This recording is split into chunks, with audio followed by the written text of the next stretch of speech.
Lissan House was the seat of the Staples family from 1620 until the death of its last owner, Hazel Radcliffe Dolling, in 2006. Hazel assembled a group of enthusiasts known as the Friends of Lissan House to save it from ruin. When she died, they became the Lissan House Trust, and they've transformed a building that had fallen victim to the passage of time. The first phase of restoration included re-roofing, rewiring, the removal of concrete render, and the replacement of sash windows in keeping with the original design. The grounds were also transformed in an effort to make the estate an enduring visitor attraction. This house came to national attention in 2003 on the restoration programme and came second in the UK. And because of that, I feel very passionate about saving this house. I wanted to work here to help cement a part of Hazel's legacy in saving this house and being a safeguard of this house for future generations. Phase 1 has been to secure the structure. Phase 2 will be to start working on the outbuildings that date from the early 17th century right up until the Victorian period, and it's to conserve the industrial and agricultural history of the estate. Also, there's still much more to be done inside the house. The basement needs to be secured because it's on clay, so we still have issues with damp.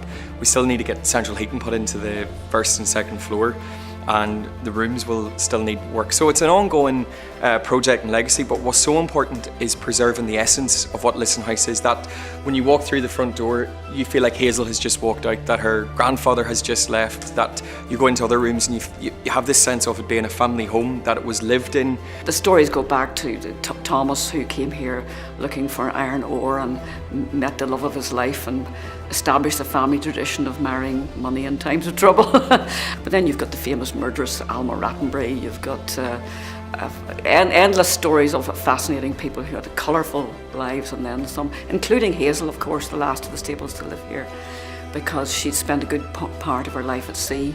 So she had lots of stories about transatlantic travel and so on, and retired back to Lissan age 46, would you believe, to take on Lissan Farm and Gardens. It is hugely important. In the first instance, of course, Hazel left the property in trust for the community, for their benefit. And as her grandfather called it, this golden place, we want to be able to share that with everyone. This house deserves to win because it's such an asset to Ulster, to Northern Ireland, to the rest of the UK and Ireland. It's a unique home in that you see every facet of its history, from the highs to the lows. We've a fabulous ballroom, beautiful drawing room. Upstairs we've got a bedsit kitchen.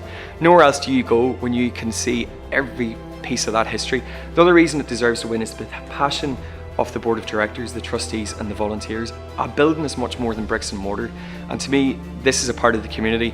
It deserves to win to get more money to secure it for the future and be brought to the national attention it needs, to say, look, we need help to serve more buildings to help this community even further.